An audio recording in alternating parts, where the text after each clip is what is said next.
Hi everyone, मैं हूं इमा और आज फिर से हम लोग सुनेंगे एक अमेजिंग लॉ ऑफ अट्रैक्शन की सक्सेस स्टोरी। बहुत सारे चैनल्स होंगे जो आपको सिखाते होंगे कि इसमें कैसे करना है, क्या करना है, लेकिन मैं यहाँ पे सिर्फ अपने आप को और किसी न किसी एक इंसान को एटलीस्ट मोटिवेट करने के इंटेंशन से वीडियो बनाती हूँ। सो आज की एक सक्सेस स्टोरी बहुत अच्छी है क्योंकि ये हमें सिखाती है कि पूरी जिंदगी में, पूरी लाइफ में जिस तरीके का हमारा मन होगा, यानी जिस तरीके की सोच हमारे मन में हमेशा होगी, उसी तरीके की चीजें हमारे साथ कभी ना कभी होते रहेंगी। कल के वीडियो के बाद, कल नहीं सॉरी, कुछ दिन पहले जो मैंने वीडियो पोस्ट किया था, उस वीडियो में एक कमेंट था कि वो जो कहानी थी ना, उस कहानी में 3 चीजें पूरी हुई थी।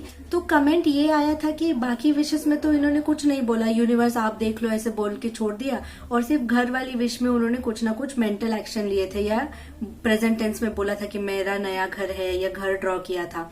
तो फिर बाकी विशेष कैसे सच हो गई, ऐसा वो क्वेश्चन था। तो इससे मुझे ये पता चलता है कि अब तक बहुत ऐसे लोग हैं जो कम्प्लीटली अनजान है इस बात से कि लॉ ऑफ अट्रैक्शन क्या है। तो मैं स्टोरी तो शेयर करूंगी, लेकिन उसके पहले शॉर्ट में एक बार बता देती हूँ।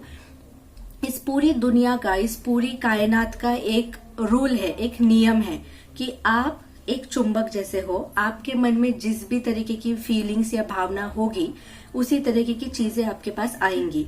चाहे आप मांगो या ना मांगो, आपके मन में जो चल रहा है वो हर पल एक एनर्जी अब्सॉर्ब कर रही है और वैसी ही चीजें वो आपको देते जाएगी। तो जो पिछले स्टोरी में उनके मन में जितनी भी इच्छाएं थी वो अपने आप पूरी हो गई बिना मांगे, बिकॉज हमें बोलने की जरूरत नहीं है। ये पूरी दुनिया, पूरे विश्व, पूरे लोग जितने भी रहते हैं, ये सब एनर्जी से बने हुए हैं। सारा कम्युनिकेशन एनर्जी से होता है।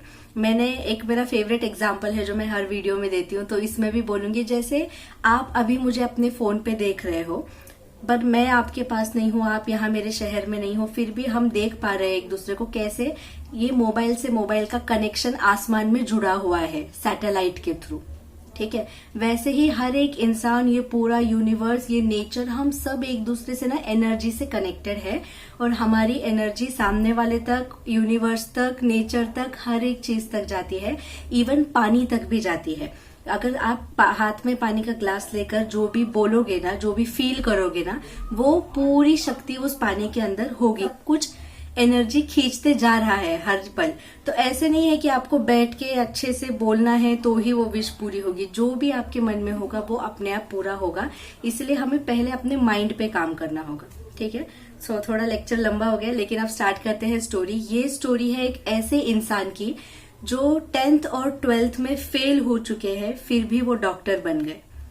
अब ये क्यों बने? क्योंकि उनके मन में बहुत स्ट्रॉन्ग इच्छा थी बचपन से कि वो डॉक्टर ही बनेंगी, और वो अपने नाम के आगे भी डॉक्टर लिखा करती थी। अपनी जो स्कूल की नोटबुक होती ना, उस पे ऐसी शौक से। और वो सपना पूरा हो ही गया, क्योंकि जिस भी चीज पे आप बहुत अच्छे से फोकस करते हो, वो चीज बहुत बढ़ते जाती है। चाहे आप वो किसी नेगेटिव बात पे फोकस कर रहे हो या पॉजिटिव बात पे, जहां भी आपका ध्यान सबसे ज्यादा होगा वो चीज बढ़ते जाएगी। तो हमारी स्टोरी में जो मेन कैरेक्टर है आज की, उनका ध्यान सिर्फ और सिर्फ अपने सपनों पे था कि मुझे बड़ा बनना है, मुझे डॉक्टर बनना है, या मुझे ये सारी आध्यात्मिक स्पिरिचुअल बातें समझनी है, मुझे लाइफ में कुछ करना है। तो वैसी ही चीजें उनके साथ अपने आप होते गई, ठीक है। इन्होंने नाम लेने से मना किया है तो मैं नाम नहीं लूंगी। ये यूपी के एक छोटे से शहर में रहने वाली लड़की है, जिन्हें लॉ ऑफ अट्रैक्शन के बारे में 2 साल पहले पता चला है। बट ये क्या कहते हैं, मिराकल्स उनके साथ हमेशा से होते आए हैं। बिकॉज आप चाहो या ना चाहो, आप जानबूझकर फॉलो करो या ना करो, लॉ ऑफ अट्रैक्शन यानी आकर्षण का नियम हमेशा काम करता ही जा रहा है। आप जो भी मन में सोचते हो वो आपके पास आ ही जाता है। तो बचपन से इनके मन में ना बहुत सारे सवाल आते थे कि ये लाइफ कैसे चलती है, इसे कोई प्लान करता होगा, है ना। मतलब ऐसे ही नहीं चलती है, या मैं प्लान करती हूँ या ऊपर वाला प्लान करता है पूरी लाइफ को हमारे पर। कुछ ना कुछ तो इस लाइफ के बारे में होता है। ऐसे कई सारे सवाल उनके मन में आते थे। ये सरकारी हिंदी मीडियम वाले स्कूल में पढ़ाई करते थे। अब ऐसे स्कूल में मोस्टली क्या होता है कि बच्चे सपने नहीं देखते हैं कि मैं बड़ा होकर डॉक्टर, इंजीनियर बनूंगा, क्योंकि वो माहौल ही वैसा नहीं होता है सपने दिखाने या देखने वाला सरकारी स्कूल में, ठीक है। कुछ होते हैं जो वहां से भी बहुत नाम रोशन करते हैं, so that's a different case. जो हमारी मेन कैरेक्टर है स्टोरी की, जो मैडम है हमारी, इनके बहुत सारे सपने थे और जैसे मैंने बताया वो अपने बुक पे लिखती थी डॉक्टर, जो भी उनका नाम था। और अनजाने में ही उन्होंने एक दिन ये भी बात लिखी कि हमारी कल्पनाएं सर्वार्थ सत्य होती है, यानी जो भी हम सोचते हैं, what ever you imagine it becomes true. ये अननोइंगली उन्होंने अपने बुक पे लिख दिया था। अब हुआ ये कि वो 10th स्टैंडर्ड में फेल हो गए, अच्छे स्टूडेंट होने के बावजूद भी। ये भी उन्होंने अपने ही डर के कारण मैनिफेस्ट किया था। उनके मन में ये डर था कि कहीं मैं फेल ना हो जाऊं। और फिर उनकी हिम्मत टूटने लगी कि डॉक्टर डॉक्टर मैं कहती थी अपने आप को, लेकिन अब तो मैं फेल हो गई, अब क्या करूं। फिर उसके बाद हुआ कि उन्होंने नेक्स्ट टाइम 10th दिया, क्लियर हो गई, ठीक है। फिर से उनके मन में अच्छी फीलिंग आने लगी। फिर वो 12th में गई, फिर से वो फेल हो गई। मैं ये क्यों बता रही हूँ, क्योंकि ये डॉक्टर कैसे बने उसका जर्नी हमें अभी देखनी है। 12th में भी वो फेल हो गए, फिर किसी तरह पास कर लिया, लेकिन अब जो है उनका पढ़ाई से पूरी तरह से मन उठ गया था। अब उनके मन में सारे ड्रीम्स आना, थॉट्स आना बंद हो चुके थे। और फिर उन्होंने बीए में एडमिशन लिया, बीएड के लिए, और किसी स्कूल में टीचिंग का जॉब भी करने लगे। अब इतने में घर वाले ने उन्हें प्रेशर करना स्टार्ट कर दिया कि उम्र हो गई, शादी कर लो, शादी कर लो। और फाइनली उनकी शादी भी हो गई, लेकिन उन्हें इतने अच्छे हस्बैंड मिले जो बहुत सपोर्टिव थे, बहुत केयरिंग थे। यानी वो अपने परिवार से लड़कर भी इनके सपने पूरे करने में इनका साथ दे रहे थे। और फिर एक दिन इनके हस्बैंड ने उनकी रिजल्ट कार्ड देखे, रिपोर्ट कार्ड्स देखे और कहा कि क्या तुमने साइंस लिया था, और साइंस लेकर भी तुम ऐसे ही बैठी हो, आगे कुछ तुमने पढ़ाई नहीं की, आगे कुछ डिग्री नहीं की, तो तुम्हें बीएएमएस करना चाहिए। बीएएमएस डॉक्टर से रिलेटेड एक डिग्री होती है, तो तुम्हें वो करना चाहिए। तो हमारी मैम ने बोला कि पागल हो गए हो क्या, अब मैं कैसे बीएएमएस करूंगी। अब अभी क्या हुआ था एक्चुअली कि उनका मन जो है वो शादी, ये सब डेली जो लाइफ होती है उसमें उनका मन लग गया था। गोल्स से, ड्रीम से, जो ड्रीम लाइफ उनको चाहिए थी उससे उनका मन हट गया था। तो अब इन्हें फिर से पढ़ाई की किटकिट वगैरह नहीं चाहिए थी। और ऐसे होता है ना कि एक बार समय निकल गया तो फिर पढ़ाई नहीं होती है। पढ़ाई का भी एक समय होता है, मतलब जहां फुल कंसंट्रेशन से, बिना किसी अदर रिस्पॉन्सिबिलिटीज के आप पढ़ाई कर सकते हो। जैसे अभी मेरे पास और कोई रिस्पॉन्सिबिलिटी नहीं है तो मैं पूरा फोकस अपने पढ़ाई पे कर सकती हूँ। फिर भी इनके हस्बैंड पीछे ही पड़ गए, उन्होंने इनकी कोई भी बात नहीं मानी और उन्होंने बोला कि नहीं, आपको किसी भी तरह बीएएमएस करना ही है। और फाइनेंशियल कंडीशन वीक होने के बावजूद भी 10 लाख रुपए भरकर उन्होंने एक कॉलेज में इन्हें एडमिशन दिलवाया, यानी सीट दिलवाई। अब इन्होंने आगे जैसे लिखा है मैं वैसे पढ़ लेती हूँ। अभी मेरा एडमिशन हुआ भी नहीं था कि मेरे हस्बैंड का बिजनेस बंद हो गया। He was jobless and our financial condition बस किसी न किसी तरह चल रही थी। मैंने और सभी ने मना किया कि एडमिशन मत करो, बट पता नहीं कौन सी पावर उन्हें ये सब करवा रही थी कि वो कुछ भी सुनने को तैयार नहीं थे। फिर नवंबर 2010 में मेरा बीएएमएस में एडमिशन हो गया एंड 5 इयर्स उन्होंने हॉस्टल में रहकर अपनी पढ़ाई पूरी की है। So it was a very difficult time Indeed for both of them. लेकिन एडजस्टमेंट जब करते हैं तभी हमारी लाइफ किसी न किसी तरह आगे बढ़ जाती है, राइट। अगर हमें हर एक चीज मिल रही है तो हम बहुत ज्यादा कंफर्ट जोन में आ जाएंगे और फिर मेहनत नहीं करेंगे आगे बढ़ने के लिए। सो जब आप कोई हार्ड टाइम से या हार्ड वर्क करके जब आप पढ़ाई करते हो तब आपके मन में कंटिन्यू ये एहसास होता है कि हाँ, मैं इतना सैक्रिफाइस कर रही हूँ तो मुझे और अच्छा करना चाहिए, और अच्छी पढ़ाई करके और मेहनत करनी चाहिए। तो फाइनली उनका जो ग्रेजुएशन था वो पूरा हो गया था और वो अब एक डॉक्टर बन गई थी। ये उन्होंने कभी सोचा भी नहीं होगा कि जो मैं स्कूल में अपने बुक पे डॉक्टर लिखा करती थी वो मैं कभी सच में डॉक्टर बन पाऊंगी। और ऐसा मेरे भी साथ हुआ है कि मैं बचपन में ना मेरे छोटे भाई बहनों को लेकर टीचर खेलती थी। उन्हें मेरे छत पे बिठाकर एक लकड़ी लेकर ना मैं ऐसे जो भी मतलब कुछ भी सिखाती थी या बोलती थी।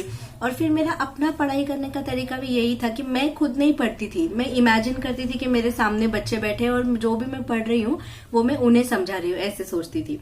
और मेरे पूरे करियर में कहीं भी मेरा टीचर बनने का प्लान कभी नहीं था। कभी भी नहीं, मैंने दूर दूर तक सोचा ही नहीं था, क्योंकि मुझे ऐसे था कि अभी पढ़ाई करके तो निकले हैं, सांस मिली है बाहर, फिर से मैं पढ़ाई में घुसूं, ऐसे मुझे नहीं चाहिए था। बट फाइनली मैं टीचर बन गई और मैंने 3 साल तक टीचिंग का जॉब किया।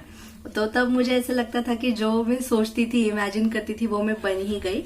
और अब मैंने जॉब टीचिंग का तो छोड़ दिया है, बट फिर भी मेरे अंदर कहीं ना कहीं वो एक टीचर है।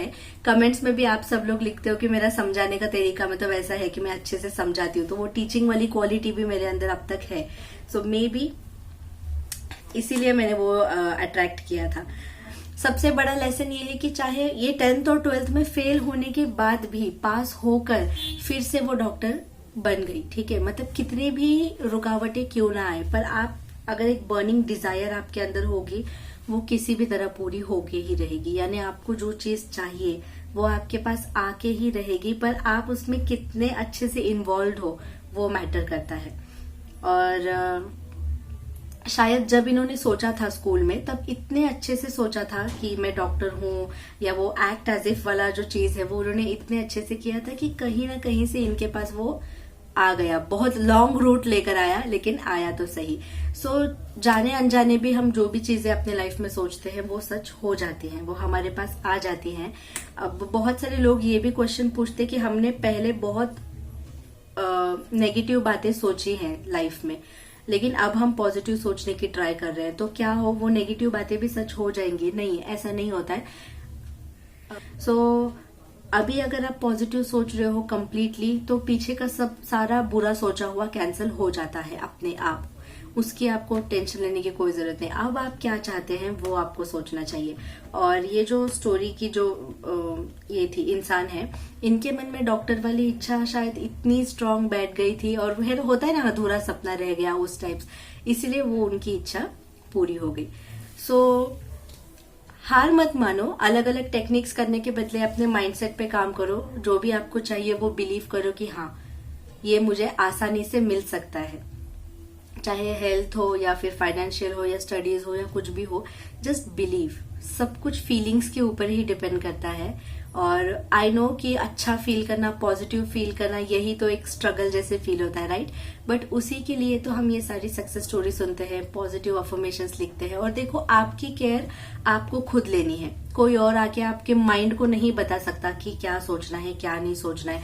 और कुछ लोग ना प्रॉब्लम आने पर ऐसे ही बैठ जाते हैं, मेरे साथ ये हो रहा है, मेरे साथ वो हो रहा है। सो आई थिंक एक मैच्योर इंसान की तरह अपनी जिम्मेदारी आपको खुद लेनी चाहिए कि मैं क्या सोच रही हूँ, मैं क्या फील कर रही हूँ। आपका रूटीन आपको चेंज करना चाहिए, और फिर you know like whatever things you can do to make yourself feel better, वो आप कर सकते हो। सो अब हम सब बच्चे तो नहीं है कि हमें कोई आकर बोले कि देख तू ये सोच, तू वो मत सोच। हमें समझ में आ रहा है कि हम कहीं ना कहीं रॉन्ग हो रहे हैं, तो खुद वो जिम्मेदारी उठानी चाहिए। जब मुझे समझा था कि मैं बहुत डिमोटिवेटेड फील कर रही हूँ, तो मैंने अफर्मेशन लिखना स्टार्ट किया। मैंने सुबह जल्दी उठना स्टार्ट कर दिया। अपने रूटीन में चेंज लाना, अपने फूड में चेंज लाना, अपनी न्यू हैबिट्स को इंक्लूड करना डेली रूटीन में, ये सब हमारी खुद की जिम्मेदारी होती है। सो बस ऐसे ही बैठ मत जाना कि ये हो रहा है वो हो रहा है। Do something for your self, because जो खुद की मदद करता है ऊपर वाला भी उसी की मदद करता है। आप एक एक्शन लोगे ना, तभी सामने से आपको बहुत सारा 1000% रिटर्न एक्शन मिलेगा।